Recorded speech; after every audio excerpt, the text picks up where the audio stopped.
আলু ডিম ভাজা হয়ে গেছে। এখন হলো মশলা কষাবো, তাই হলো সম্বুরা দিয়ে দিলাম,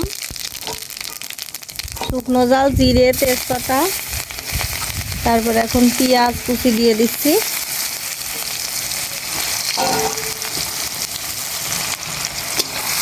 তেল এত গরম হয়ে গেছে,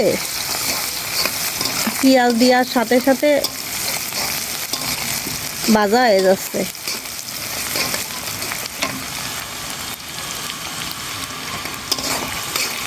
এখন এই যে মশলাটুক দিয়ে দেব, দিয়ে তারপরে ডিম আলু কষাই নেব।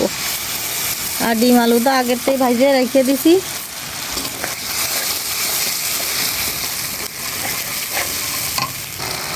মশলা কষাতে থাক, আর এদিকে আমি হলো হলুদ দিয়ে দিচ্ছি, লবণ দিয়ে দেব। হলুদের চামচটা একটু ছোটো, এই জন্যই 4 চামচ হলুদ দেবো।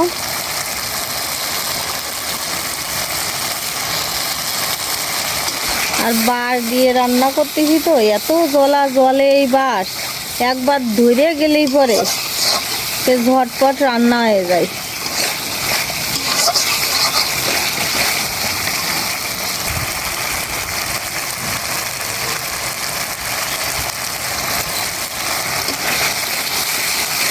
মশলাটা ভালো করে কষাই নেব, নিয়ে তারপরে এবার ডিম আলুটা দিয়ে দেবো এর মধ্যে।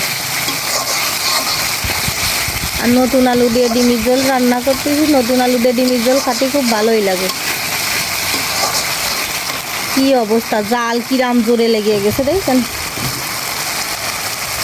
এদিকে ছাদে তো বাতাস আছেই, তারপরে এখন রোদ্দুর চেতে গেছে জম্মেছেটা। ডিম আলু ডাইলে দিলাম, দূর একখানা আলুটা আবার ওই পাশে পড়ে গেল। কি আর করা, দেখেন কি অবস্থা, জাল কিভাবে বেশি লেগে গেছে।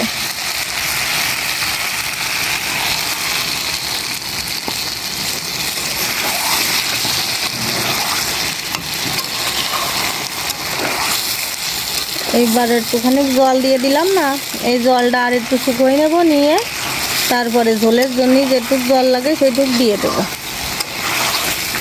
এই কাঠের উনুনে একটা সুবিধা আছে, সব কিছু যদি একবারে গুছাই নিয়ে বসা যায় তালি করে হলো ঝটপট রান্না হয়ে যায়। খালি গুছাই নিয়ে বসছি যতটুকু সময়। ডিমের ঝোলে যেটুক জল দিছিলাম, অল্প একটু মশলার বাটিটা দিয়ে সে ঝোলটুক কিন্তু শুকিয়ে গেছে। এবার আমি জলের জন্য জল দিয়ে দিবানে, জলে যেটুক জল লাগে সেইটুকুই দিবানি। রোয়াংটা তো সেরাম দেখা যাচ্ছে তরকারি।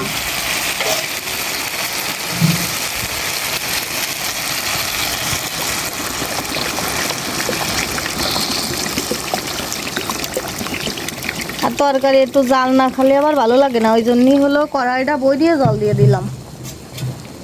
আর যেহেতু উনুনে জাল হবে তো, আর এরকম কাঠের উনুনে রান্না করলে সেই তরকারি স্বাদ কিন্তু সেই রকমের।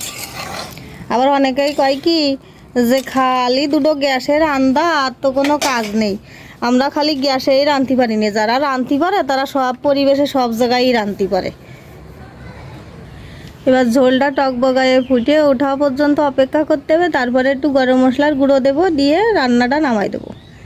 আজকের মতো ডিমের ঝোলটা রান্না শেষ হয়ে গেলে বাঁচা যায়। এরপরে ভাত রান্না করব, করে সব কিছু নিয়ে গুছাই গাছাই আবার নিচেই চলে যাব। এই যে রান্না বান্না কিন্তু দুপুরেরটা শেষ হয়ে গেছে, তা ছাদে রান্না করেছি তা তো দেখালামই। আর এই যে ছাদেরতে সব কিছু নিচে নামাই নিয়ে চলে আসি। এইটা হলো টমেটো আলু মূলো দিয়ে চচ্চড়ি করেছি সর্ষে সম্বরা দিয়ে। আর এদিকে তো সেই নতুন আলু দিয়ে আর ডিম দিয়ে ঝোল রান্না করেছি। আর খাতি কিন্তু অনেক স্বাদ হয়েছে। আমার বড় মনু ছোটো মনুর এখন খাতি দিয়ে দেবো। তাই এই ছিল আজকে দুপুরের আয়োজন। আর ছাদে বসে রান্না করেছি তো এখন হলো গরম লেগে গেছে প্রচণ্ড। আর হলো শীত মনেই হচ্ছে না, এখন আর কোনো শীতই নেই। কিন্তু যখন রান্না করতে যাচ্ছিলাম তখনই মনে হচ্ছিল কি ওরে ঠান্ডা, কিন্তু এখন আর কোনো ঠান্ডাই মনে হচ্ছে না।